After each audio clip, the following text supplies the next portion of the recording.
All right. I was a reader before I was a writer. I fell in love with books when I was 7 years old. It was partly a conscious decision, partly not. Stories were doorways that opened to other worlds. It was easy for me to step through the sentences and forget myself, to walk or fly or run or crawl throughout the unfamiliar, to swim through the magical.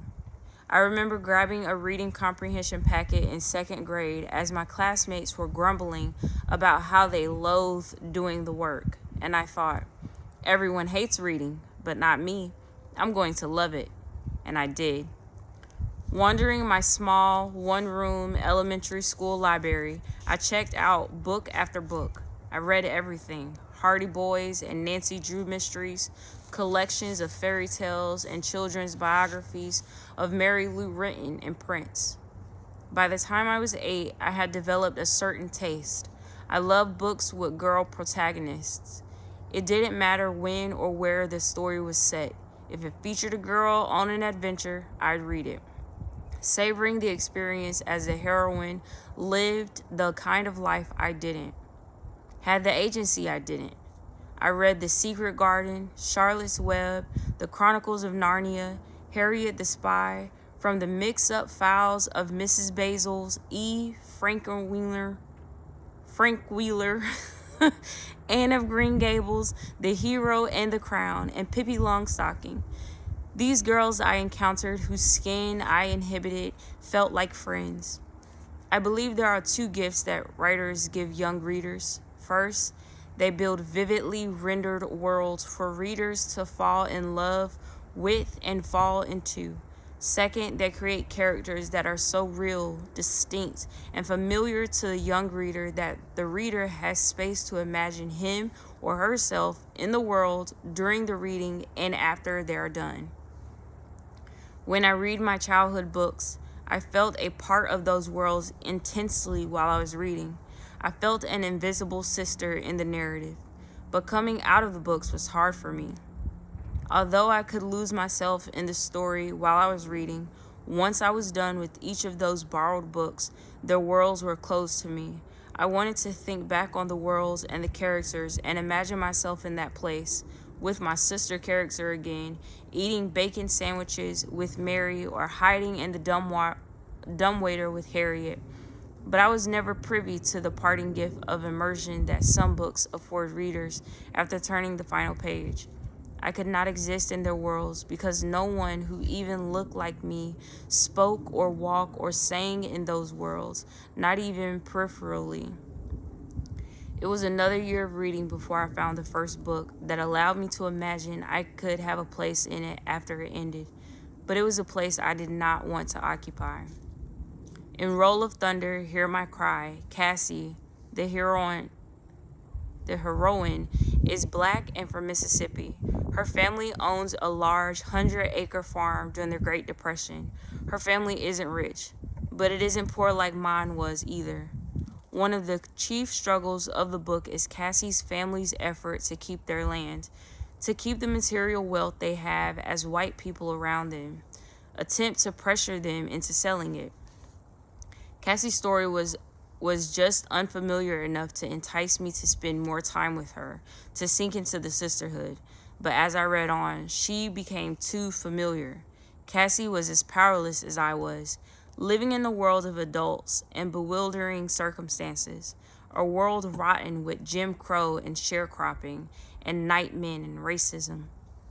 I knew what it was like to be an outsider, to be ostracized for aspects of my identity beyond my control, to listen to white children in classes tell racist jokes, or to hear stories about kids who said the N-word when they weren't around black kids.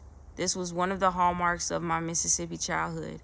I knew what it meant to feel very small in a large hostile world, to instinctively understand that racism was a ferocious force, a blazing fire, and I knew it demanded submission. I knew what it was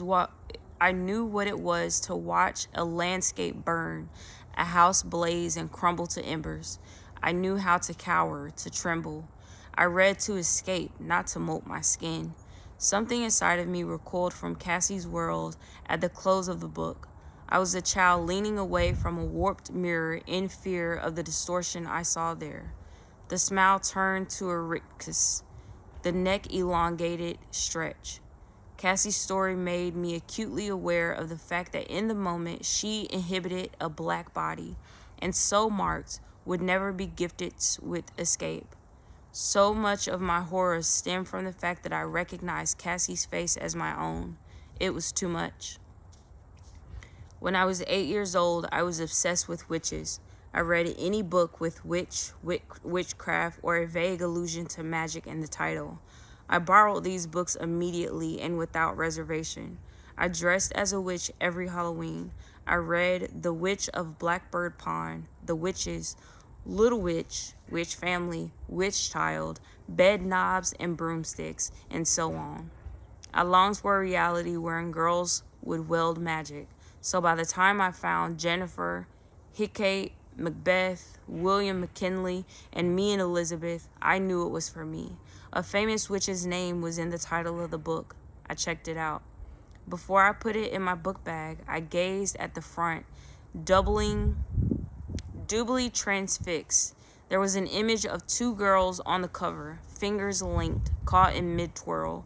One was short and light, probably white, with a long key hanging from her neck. The other was dark, tall, and skinny. Her face was shaded. Her head was tilted up. This girl was black. The shorter white girl, named Elizabeth, tells the story. This being one of the first narratives I've read told from the first person. It took some adjusting to figure out that Elizabeth is telling the story as she lives it, and that the opening scene occurs as she is meeting Jennifer, the tall black girl on the cover, for the first time.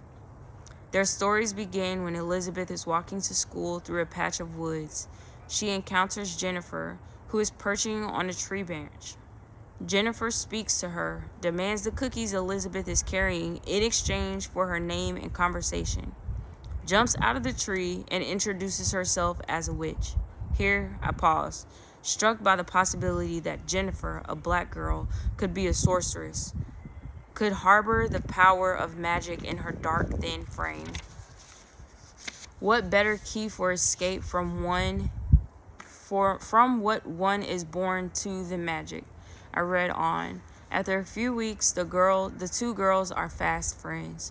Jennifer is a master witch, and Elizabeth is her apprentice. This mirror was beautifully blurred. I leaned into it, enchanted. I recognized that girl.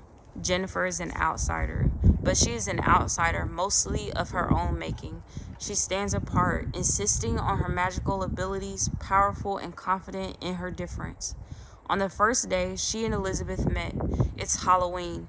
Jennifer walks across the stage during the pageant with a paper bag over her head, no eyes cut out.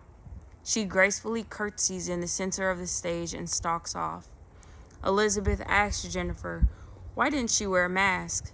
She answered that one disguise was enough. She told me that all year long she was a witch. Disguised as a perfectly normal girl, on Halloween, she became undisguised. If Jennifer could be so insistent in her oddity, if she could walk in one reality while living in another, why couldn't I? Why couldn't I move throughout the world and expect to adjust it to me? Why couldn't I move through the world and expect it to adjust to me instead of me to it? During recess, I hung upside down from the monkey bars and read books, while the blood in my head pulsed and my ears throbbed. I practiced reading and walking without tripping or bumping into anything, because this is what Jennifer does. Not only did I admire Jennifer's insistence on her difference, I understood completely her love of books, of the written word. She and Elizabeth met every weekend at the library, where they read and talked about witchcrafts and history. Each week, Jennifer takes home a pile of borrowed books in her wagon. She writes poems and passes them off as spells.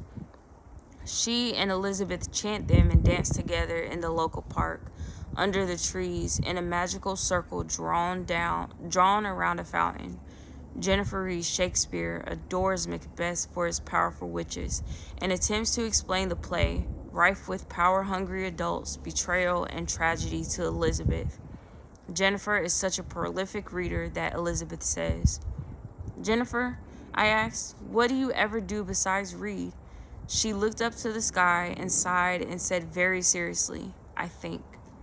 I might not have understood Jennifer's explanation of Macbeth or many of her other literary allusions as a child, but I respected her reading prowess, her clever wordplay, and the fervor with which she loved words. This girl was a witch and reader. I wanted to be her so badly. I imagined the mirror turning to an open door that would allow me entry. And of course, I was continuously overjoyed that Jennifer looked like me, that she was the hero, an indomitable force on the page who was obviously black. Not until I was an adult would I think about the choices the writer E.L. Nonigsburg had made in writing Jennifer as a black character. I realized that the illustrations on the cover and throughout the book indicate again and again that Jennifer is black, but her blackness is evident only once in the text. When Elizabeth says, "I saw Jennifer's mother sitting in the audience," I knew it was Jennifer's mother because she was the only black mother there. Noningsburg writes Jennifer without the burdens of racism or powerlessness. The clarity and restraint of these choices were freeing. When the other children in Jennifer's class snooped her, it seemed to me that they did so because she was poor, not because she was black. As a child, I studied Jennifer's face again and again, always in profile. Her snoob nose, her marked lips, the chin of hers tilted up. I recognized my face in her profile. In first grade, my class had cast shadows and traced our profiles in cameo illustrations to give our mothers for Mother's Day. She could be me, I thought. I could be her. Jennifer's hunger was as familiar as her face. Much of Jennifer's lessons in witchcraft revolved around food. Each week, Jennifer dictates a different food Elizabeth is not allowed to eat. And each week, Elizabeth must bring Jennifer food each day. A boiled egg one week, coffee cake the next.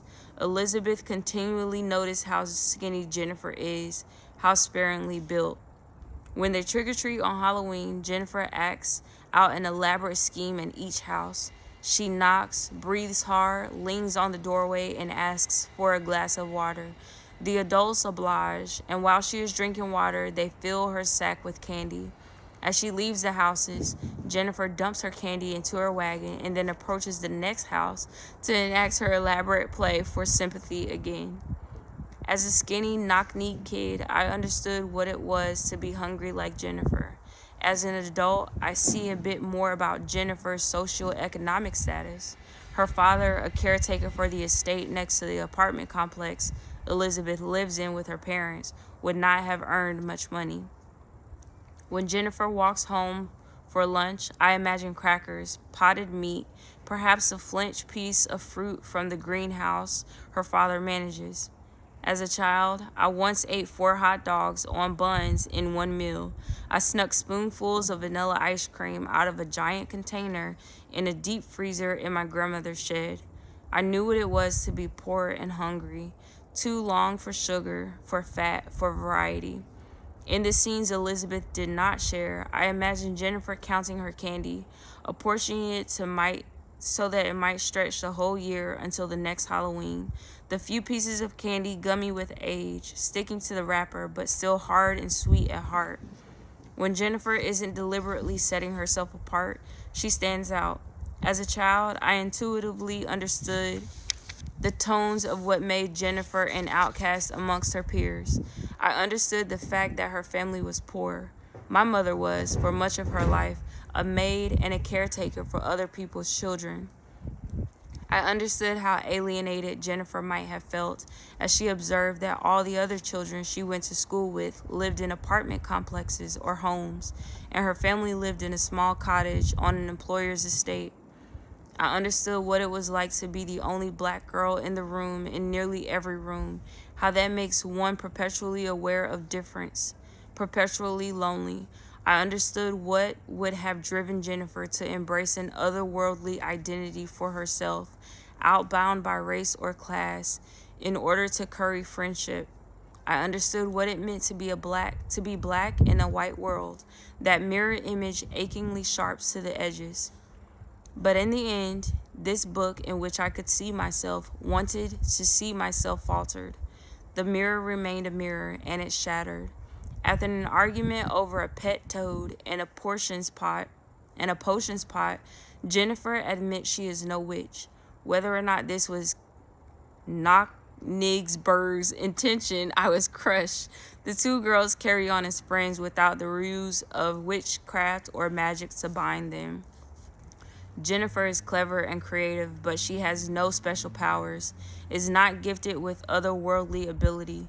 She does not crackle with the possibility of agency married to wonder and made manifest in telekinesis or transformation.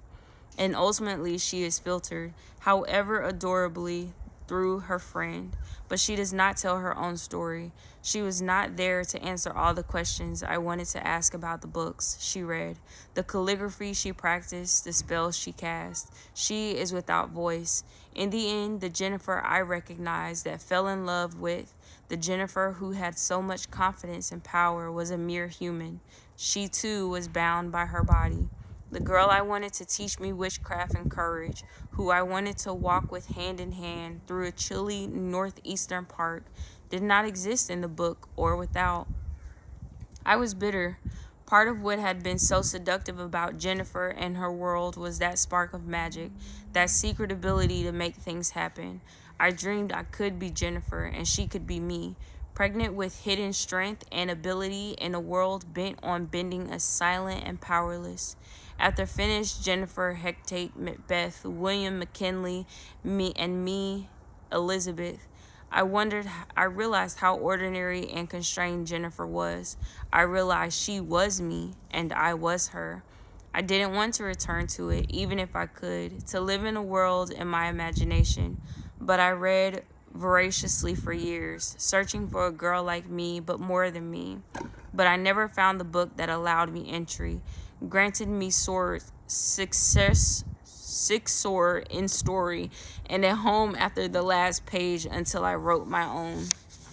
And that was the chapter on Jasmine Ward, Magic Mirrors.